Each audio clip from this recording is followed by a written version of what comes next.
अस्सलाम वालेकुम dear students, welcome to my YouTube channel physics space. हम लोग फर्स्ट ईयर चैप्टर नंबर 5 हमने कल स्टार्ट लिया है उसका, और हमने देखा था difference between rotational and circular motion. अब उम्मीद है कि आपको वो कंसेप्ट बड़े अच्छे तरीके से मैंने क्लियर करवाया है। रोटेशनल और सर्कुलर मोशन में हमने देखा था कि फर्क क्या है कि जब आप लोग अलोंग द एक्सिस बात कर रहे होते हो, बॉडी मूव हो रही होती है, तो आप लोग उस मोशन को कहते हो ये मोशन आपका रोटेशनल मोशन है। और जब आप लोग एक रिस्पेक्टिव फ्रेम को देखते हो कि जब उसका एक्सिस ऑफ रोटेशन उस बॉडी से बाहर लाए करे, तो आप लोग उसको कहते थे कि ये सर्कुलर मोशन है। और हमने वहां पे डिफरेंट एग्जांपल भी ली थी, अर्थ की एग्जांपल ली थी कि अर्थ कब रोटेट करती है और अर्थ जो है वो कब सर्कुलेट करती है। आज हम लोग एक और टॉपिक हम लोग डिस्कस करेंगे जो हमारे पास है, एंगुलर डिस्प्लेसमेंट। आपके एमडी कैट के लिहाज से, नम्स के लिहाज से, जो भी एंट्री टेस्ट के आपके एग्जाम होते हैं, प्रोफेशनल एग्जाम्स, वहां पे, ताकि आपका कंसेप्ट बिल्कुल क्लियर हो जाए। So let's start our topic, that is angular displacement. Angular displacement होता क्या है? अगर मैं सिंपल वर्डिंग में लिखूं तो एंगुलर डिस्प्लेसमेंट आपके पास क्या होता है? ये होता है change in position, change and position of a body with respect to angle. Rotational motion के अंदर हमने कहा था बॉडी अपनी पोजीशन जो है वो चेंज नहीं करती, लेकिन एंगल जो है वो बॉडी का चेंज होता है। अब देखिए यहां पे लेट्स सपोज करें आप लोगों के पास यहां पे ये एक आप लोगों के पास सर्कुलर मोशन है। सपोज करें आप लोगों के पास मैं यहां पे एक सर्कल ड्रॉ कर रहा हूं, ये हो गया सर्कल आपके पास, और ये इसका बिल्कुल सेंट्रल पॉइंट है। और इस सेंटर पॉइंट में आप लोगों के पास क्या है? एक्सिस ऑफ रोटेशन है। मतलब यहां पे देखें ना, तो आप यूं समझे कि मैंने यहां पे ये मार्कर जैसे है, तो इस मार्कर के इर्द गिर्द मेरे पास कोई सर्कुलर बॉडी है, और इस बॉडी के मैं दो पॉइंट ले रहा हूं। पहला पॉइंट जो मैं यहां पे इस बॉडी का ले रहा हूं, सपोज करें ये वाला पॉइंट कोई है, पॉइंट ए, ये तो ओरिजिन आ गया। अब इस पॉइंट ए पे जब आप लोग देखें तो यहां पे जो एंगल है फ्रॉम दिस ओरिजिन ओ, मैं यहां से देख रहा हूं, तो यहां पे देखें तो इधर जो एंगल आप लोग लेते होते थे वो क्या लेते थे? 0 डिग्री का। अब लेट्स सपोज करें मैं इस बॉडी को थोड़ा सा इस बॉडी को जो है वो क्लॉकवाइज रोटेट करता हूं। मैं चाह रहा हूं कि मैं इसको एक्सिस ऑफ रोटेशन में क्लॉकवाइज इस बॉडी को क्या करूं? मैं रोटेट करूं। मतलब ये चीज है कि लेट्स सपोज करें यहां से जो ऑब्जेक्ट है ये मूव होके अब इस पॉइंट पे आ गया है, और ये पॉइंट आप लोगों के पास कौन सा है? ये पॉइंट आप लोगों के पास है पॉइंट बी। अब हुआ क्या? पहले अगर मैं यहां पे हूं, लेट करें मैं यहां से इसको बिल्कुल एक्स एक्सिस में देख रहा हूं, तो अब मैं यहीं पे खड़ा हूं, तो मैं बॉडी को कैसे देखूंगा? मैं बॉडी को देखूंगा तो बॉडी की कुछ ना कुछ पोजीशन चेंज हो गई है। और किस लिहाज से पोजीशन चेंज हुई? वो इस लिहाज से, एक एंगल के लिहाज से पोजीशन चेंज हुई है। ये जो बॉडी पॉइंट ए से पॉइंट बी पे मूव हुई है, इसने अपनी position with respect to this central angle change की है, और इसी को तो आप लोग कहते हो ये आपके पास है एंगुलर डिस्प्लेसमेंट। तो सिंपल सी बात है, जब बॉडी एंगल चेंज करे, और एंगल चेंज करेगी, तो जब आप लोग किसी रेफरेंस से उसको देखेंगे एंगल चेंज हो रहा है, तो जिस लिहाज से वो एंगल चेंज हो रहा है उसी को आप लोग कह रहे होते हो ये एंगुलर डिस्प्लेसमेंट है। अब यहां पे देखें तो पहली बार बॉडी आपने कहां पे देखी थी? आपने बॉडी देखी थी 0 डिग्री। तो अब आप लोग देखें, लेट्स सपोज करें मैं सीधा किसी चीज को देख रहा हूं। अब वो मैं यहां पे एक एग्जांपल भी सपोज करें कि मैं यहां पे हूं, ये मेरे पास मेरी आई है, आपकी आंख का रेटिना है, आई है, और यहां पे एक ऑब्जेक्ट है, आप लोग कह लें काइट आप लोगों के पास है यहां पे। तो जरा इस काइट को देखें, तो काइट को आप बिल्कुल सीधा देखेंगे, बिल्कुल आप लोगों के पास काइट को 0 डिग्री पे देखेंगे। लेट करें ये काइट आपके पास ऐसे ऐसे आप लोगों के पास मूव हो रही है, यहां पे जा रही है, तो अब आप लोग क्या करेंगे? अब आप लोग अपनी आंख का एंगल जो है वो ये वाला बना रहे हैं, this is known as angular displacement. तो सिंपल सी बात है कि एंगुलर डिस्प्लेसमेंट क्या होता है? Change in angle. जब भी बॉडी का एंगल चेंज होगा तो आप लोगों के पास क्या होता है? एंगुलर डिस्प्लेसमेंट बॉडी जो है वो कवर करती है। अब अगर ये चेंज करे एंगल, और चेंज करते करते करते करते करते वापस इसी पॉइंट ए पे आ जाए, तो आप लोग कहते हो कि वन कंप्लीट रोटेशन हो गई है। और अब जो एंगल वो कवर बॉडी करती है वो 360 का करती है। तो जब भी आप लोग देखेंगे कि बॉडी जब एंगल चेंज करे, तो जो एंगल चेंज करती है, अपनी पोजीशन चेंज करती है उस एंगल के लिहाज से, तो उसी को आप लोग कह रहे होते हो एंगुलर डिस्प्लेसमेंट। अब एंगुलर डिस्प्लेसमेंट की अगर हम लोग बात करें फर्दर मोर, अगर हम लोग इसको डिस्कस करें, तो इंपॉर्टेंट जो इसके फैक्टर है या टर्मिनोलॉजी जो इससे रिलेटेड है वो है कि हम लोग इसको देखेंगे कि इसकी यूनिट आप लोगों के पास क्या होती है। दैट इज मोस्ट इंपॉर्टेंट कि एंगुलर डिस्प्लेसमेंट, तो हमने देखा है कि एंगुलर डिस्प्लेसमेंट रिप्रेजेंट किससे होता है, थीटा से। इसकी यूनिट कौन सी होती है, तो जब आप लोग इसकी यूनिट को डिस्कस करेंगे तो सबसे इंपॉर्टेंट हम लोग जो सिस्टम देख रहे होते हैं वो सिस्टम हमारे पास होता है एसआई सिस्टम, सिस्टम इंटरनेशनल। तो जब आप लोग एसआई सिस्टम को देखेंगे तो एसआई सिस्टम में हमने चैप्टर नंबर 1 में भी किया है कि आप लोगों के पास जो पहली यूनिट आप लोगों के पास आ जाती है वो क्या आ जाती है, radian. Angular displacement is measured in radian, SI system. इसकी एक और भी यूनिट आप लोगों के पास होती है, अदर जो यूनिट हम लोग यूज करते हैं एसआई के अलावा जो अदर यूनिट्स इसकी यूज होती हैं एंगुलर डिस्प्लेसमेंट की, उनमें सबसे इंपॉर्टेंट आप लोग फेमिलियर भी हो, डिग्री है। इसी तरीके से आप लोगों के पास हो सकता है रेवोल्यूशन भी हो जाए, और बाद दफा आप लोग इसकी एक और यूनिट भी ले रहे होते हैं जिसको आप लोग कहते हो साइकिल, कितने साइकिल बॉडी ने कंप्लीट किए। लेकिन दो जो इंपॉर्टेंट है यहां पे वो आप लोगों के पास है डिग्री एंड रेडियन। हमने चैप्टर नंबर 1 में रेडियन को डिस्कस किया था सप्लीमेंट्री यूनिट पे बड़ी डिटेल में, लेकिन कुछ चीजें हम लोग यहां पे भी डिस्कस कर लेते हैं। चलिए मैं आपको यहां पे बताता हूं कि असल में जो डिग्री है ये क्या चीज होती है, तो जल्दी जल्दी जरा इसको भी देख लें, हमने ऑलरेडी डिस्कस किया हुआ है। अच्छा, डिग्री क्या होती है, देखिए ये एक मोशन है जिसमें एक सर्कल आपके सामने बना हुआ है, बॉडी सर्कुलर मूवमेंट कर रही है, और यहां से बॉडी स्टार्ट होती है वापस यहां पे घूम के आती है। अगर इस ओरिजिन से मैं इसको पार्टीशन में ड्रॉ करूं तो मेरे पास ये लेट्स सपोज करें मेरे पास ऐसे जो है वो 90 डिग्री का भी एंगल मैंने बना दिया यहां। अब यहां से बॉडी मूव होती है, यहां से घूम होके यहां पे आती है घूम के। अगर मैं इस सरकमफेरेंस को, ये जिस पाथ पे बॉडी मूव करती है, इस पाथ को आप लोग क्या कह रहे होते हो, इस पाथ को आप लोग कह रहे होते सरकमफेरेंस। अगर इस सरकमफेरेंस को मैं इस सेंटर से एग्जैक्ट 360 इक्वल पार्ट में डिवाइड करूं, मतलब आप लोग यहां पे डिवाइड करें, ये पहली लाइन आपने ड्रॉ कर दी, ये दूसरी लाइन आपने ड्रॉ कर दी, ये तीसरी लाइन आपने ड्रॉ कर दी, ये चौथी लाइन ड्रॉ कर दी, करते करते आप लोग क्या करें, आप लोग एग्जैक्ट 360 लाइन तक इसको डिवाइड कर दें, तो हर दो लाइंस के दरमियान जो एंगल होगा वो 1 डिग्री का होगा। मतलब मैं इस चीज को ऐसे लिखता हूं कि जो 1 डिग्री है वो क्या होती है कि जब आप लोग सरकमफेरेंस को, मेरे पास कोई भी सरकमफेरेंस ऑफ सर्कल है उसको डिवाइड कर रहे एग्जैक्टली 360 लाइन में, तो हर दो लाइंस के दरमियान जो एंगल होगा वो कितने का हो जाएगा, वो 1 डिग्री का हो जाएगा। अच्छा, वहां पे एक और भी चीज आपने पढ़ी थी कि इससे भी एक छोटा आप लोगों के पास यूनिट होती है, वो होती है 1 मिनट। 1 minute, 1 minute. अब लेट करें ना कि आप लोगों के पास ये 0 डिग्री है, और लेट करें कि ये आप लोगों के पास 1 डिग्री है। मैं इसलिए थोड़ी सी बड़ी बना रहा हूं ताकि आप लोगों को समझ आ जाए। और अगर मैं इसको भी मजीद 60 लाइन में डिवाइड करूं, कितने लाइंस में डिवाइड करूं, 60 लाइंस में डिवाइड करूं, तो हर दो लाइंस के दरमियान अब भी जो एंगल आएगा उसको कहेंगे 1 मिनट। मतलब जब मैं 1 मिनट को लिखूंगा तो मैं क्या लिखूंगा, मैंने 1 डिग्री को कितने इक्वल लाइन में डिवाइड कर दिया, 60 इक्वल लाइन में। एमडी कैड के अंदर ये पोर्शन एमडी कैड के लिहाज से बहुत इंपॉर्टेंट है। और अगर आप लोग इसका एक और यूनिट देखते हो जो इससे भी छोटी यूनिट है, दैट इज 1 सेकंड। मैं यहां पे लिखता हूं 1 second is the unit of plane angle. याद रखिए ये 2 डायमेंशनल केस आप लोग पढ़ रहे हो, और 2 डायमेंशनल में जो एंगल होता है वो प्लेन एंगल होता है, वो सॉलिड एंगल नहीं होता स्टीरोडियन की तरह। अब जब आप लोग क्या करेंगे, अब आप लोग जब 1 मिनट को एग्जैक्टली 60 इक्वल पार्ट में डिवाइड करें, और हर दो पार्ट के दरमियान जब आप लोग एंगल देखोगे तो वो एंगल कितने का हो जाएगा, वो 160 का आपके पास एंगल हो जाएगा। तो ये चीज आप लोगों ने याद रखनी है कि आप लोगों के पास डिग्री क्या है। एमडी कैट के लिहाज से आप लोगों के पास इंपॉर्टेंट है, वो आप लोगों से पूछ भी सकता है।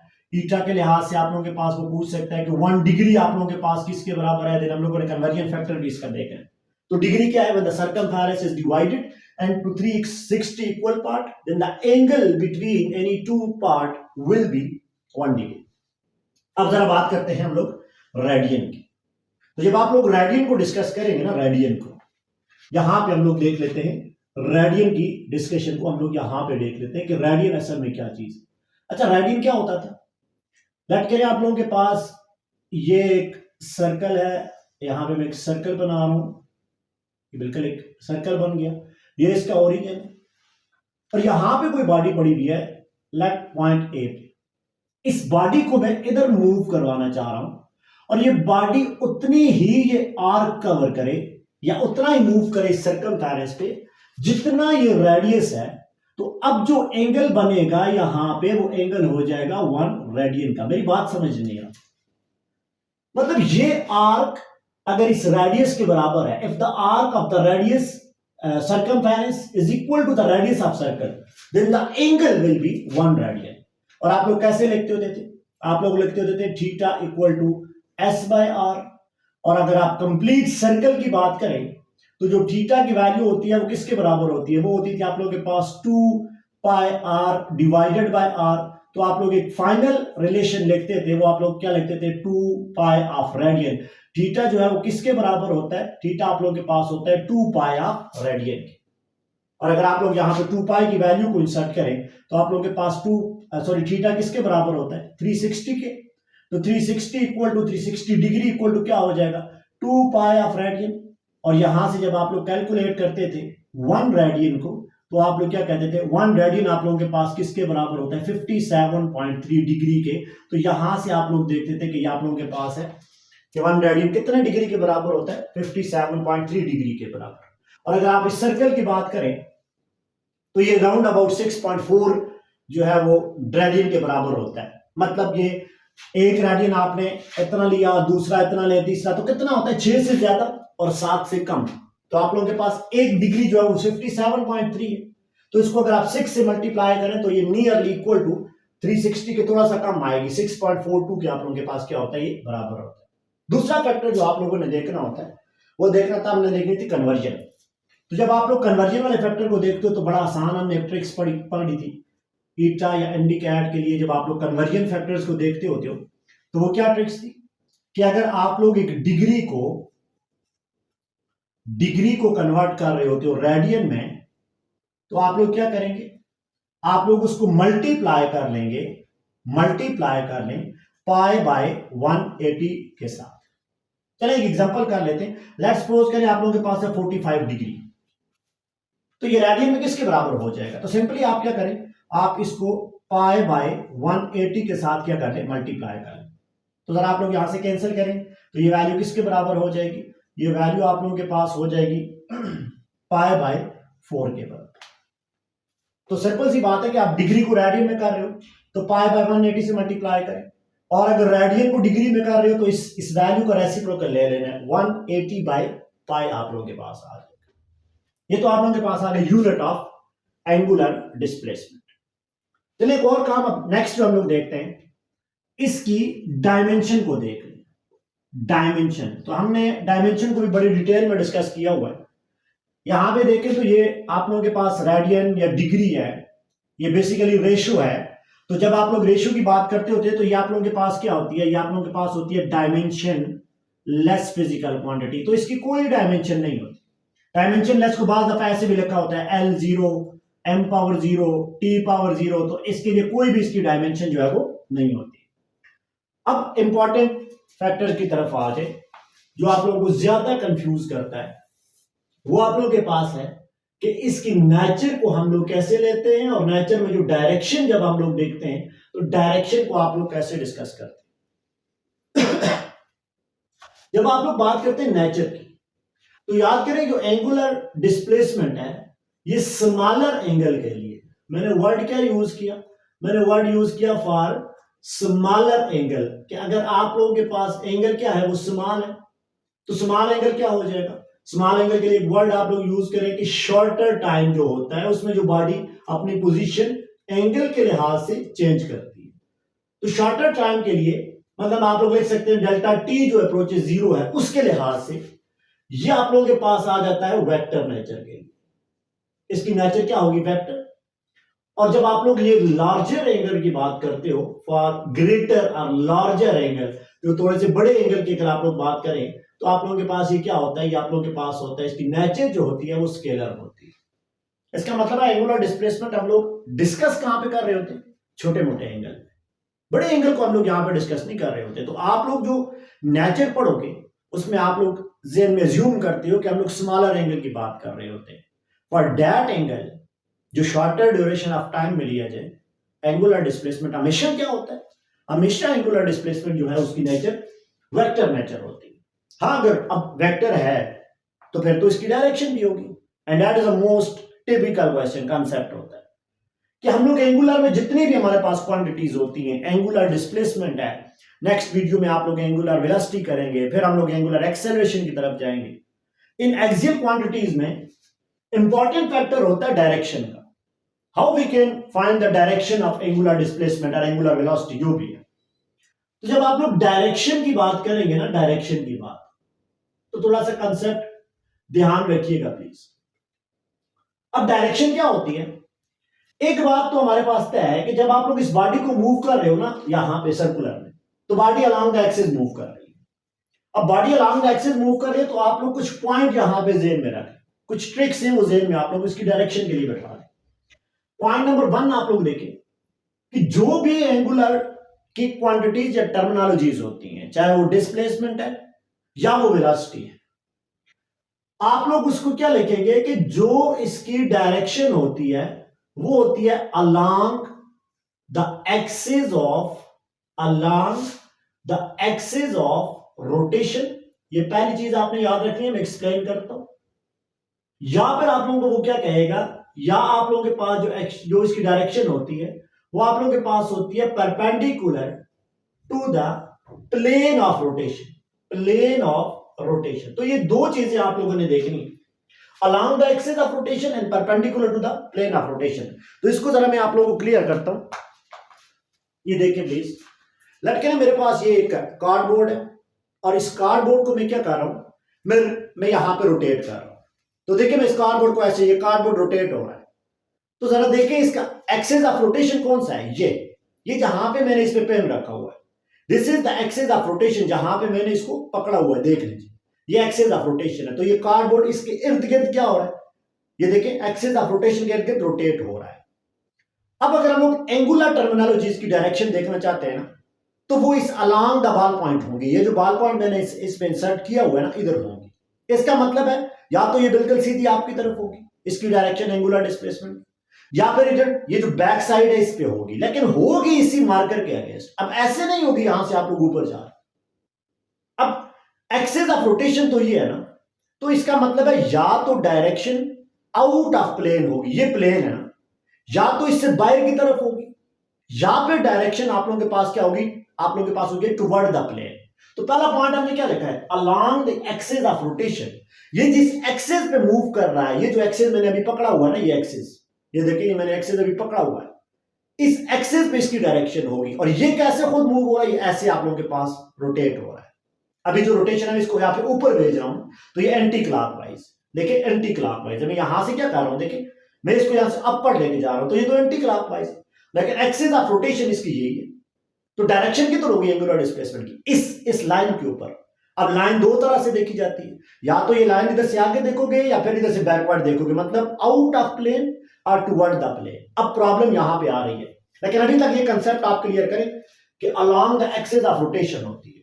और दूसरा हमने क्या वर्ड लिखा, परपेंडिकुलर टू द प्लेन, मतलब ये प्लेन है, तो यार ये सबको पता है ये प्लेन है, तो ये जो मैंने बॉल पॉइंट यहाँ पे या पेंसिल रखी हुई है, ये इस प्लेन के परपेंडिकुलर है। एंगल देखें कितने का, 90 डिग्री का। देख दिस इज अ प्लेन, ये अगर ऐसे रोटेट हो रहा है तो इधर आप लोगों के पास होगा या डाउनवर्ड होगा ना, along the axis of rotation. तो ये जो एक्सिस ऑफ रोटेशन है ये तो डेफिनेटली प्लेन के परपेंडिकुलर है।